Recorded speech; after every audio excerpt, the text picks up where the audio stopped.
내게로 오라는 말씀 따라 마태복음 11장 28절 내게로 오라. 예수님께로 가야 한다는 말을 들으면 수치를 느낍니까? 우리가 예수 그리스도께 가지 않으려는 이유가 무엇인지 생각해 보십시오. 만일 당신이 정말로 어떤 사람인지 알고 싶다면 내게로 오라는 주님의 이 말씀으로 당신 자신을 시험해 보십시오. 당신이 진짜 성도가 아니라면 어떻게 하든 주께로 가지는 않고 논리를 따지거나 입씨름을 할 것입니다. 심지어 예수님께 가기보다는 슬픔을 택할 것입니다. 당신은 당신에게 지극히 어리석어 보이는 마지막 순간에 내 모습 이대로 오기보다 어떤 수단을 써서라도 예수님께 가는 것을 피하려 할 것입니다. 아무리 작은 영적 완고함이라도 당신에게 남아있는 한 당신은 하나님께서 당신에게 큰 일을 부탁하실 것이라고 기대합니다. 그런데 주님이 당신에게 하라고 하신 모든 것은 단지 오라는 것입니다. 내게로 오라. 당신이 이 말씀을 들으면 당신은 주께로 가기 전에 당신 안에서 어떤 사건이 일어나야만 한다는 것을 알 것입니다. 성령께서는 당신이 주님께로 오는 것을 막는 그 어떤 것이라도 도끼로 그 뿌리를 잘라내야 한다고 알려주십니다. 당신이 이 한 가지를 기꺼이 하기 전에는 절대로 전진할 수 없습니다. 성령께서는 당신 안에 있는 쓴 뿌리를 알려주시지만 당신이 허락하지 않으면 성령께서는 그 쓴 뿌리를 제거하지 않으실 것입니다. 당신은 얼마나 자주 당신의 요구를 가지고 하나님께 나아갔으며 이번에는 제대로 된 것 같아 라는 느낌을 가지고 떠났습니까? 그러나 당신은 여전히 빈손으로 떠납니다. 사실은 당신이 기도하는 내내 하나님께서는 당신의 손을 잡아주실 뿐만 아니라 당신이 주님의 손을 잡게 하시려고 손을 내밀고 서 계셨습니다. 확고하고 변함없으며 지치지 않는 주님의 인내를 생각하십시오. 내게로 오라.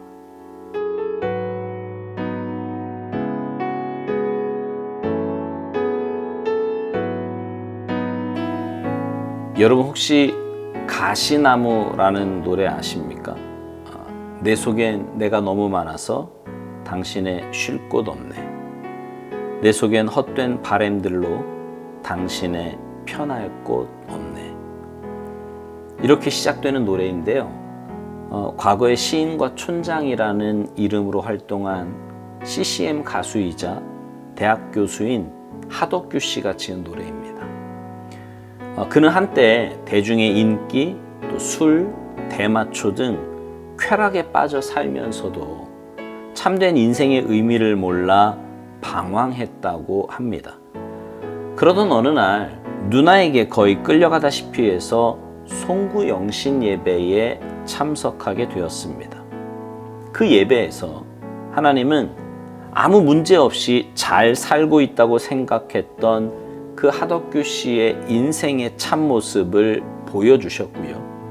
그 경험을 바탕으로 곡을 하나 썼는데 자기 모습을 있는 그대로 적어 내려갔기 때문에 10여 분 만에 완성할 수 있었다고 합니다. 그 곡이 바로 가시나무예요.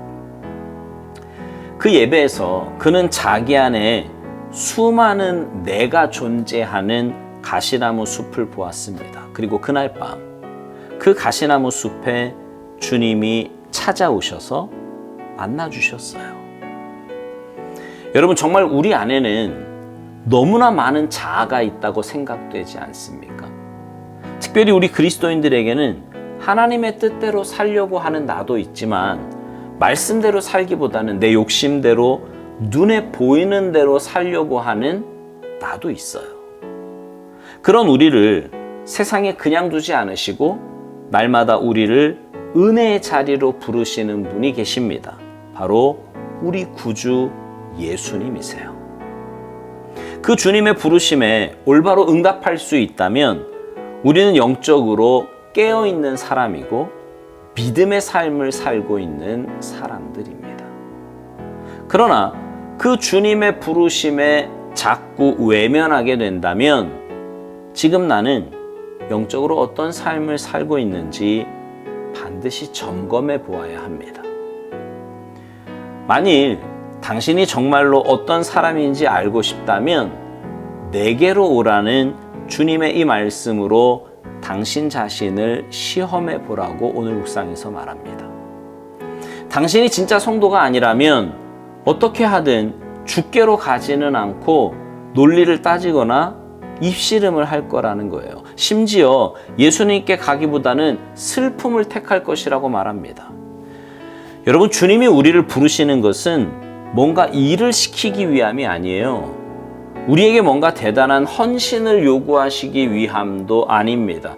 그냥 오라는 거예요. 그냥 와서 주님과 교제하자고 하십니다. 세상에서 찌든 몸과 마음을 주님 앞에 내려놓고 참된 쉼을 얻으라고 하십니다. 영원하지도 않은 것에 목숨 걸고 사는 우리의 모습을 돌아보며 허탄한 것에서 돌이키라는 거지요.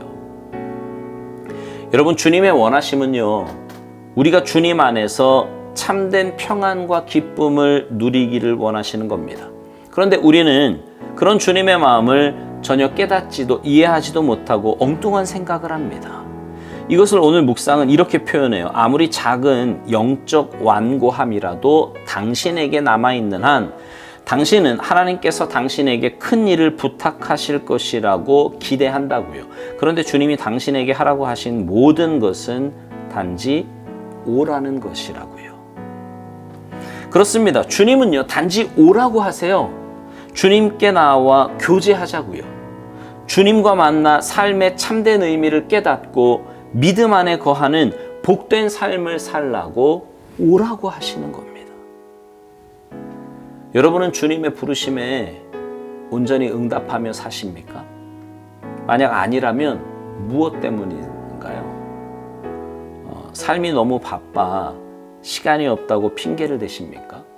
아니면 요즘처럼 코로나가 창궐할 때 여전히 사람 많은 곳에는 가기가 두렵다 이런 마음이 드십니까? 주님의 오라고 부르심은 단지 예배만을 의미하는 게 아니에요.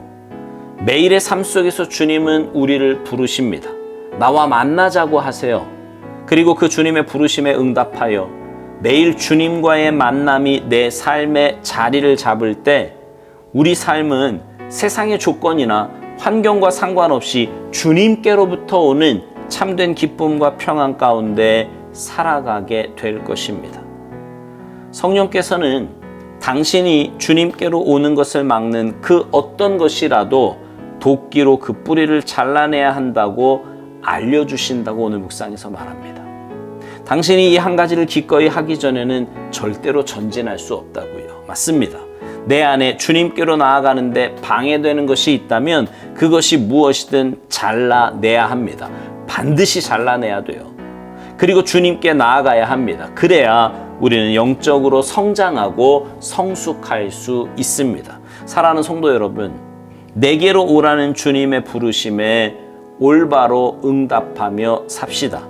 주님과의 만남이 내 삶의 가장 복된 일이에요. 이 사실을 늘 기억하며 어떤 상황에서도 주님과의 교제 시간을 놓치지 말고 주님께 나아가 주님과 행복한 동행하며 사시는 여러분 모두가 되시기를 주님의 이름으로 축복합니다. 아멘.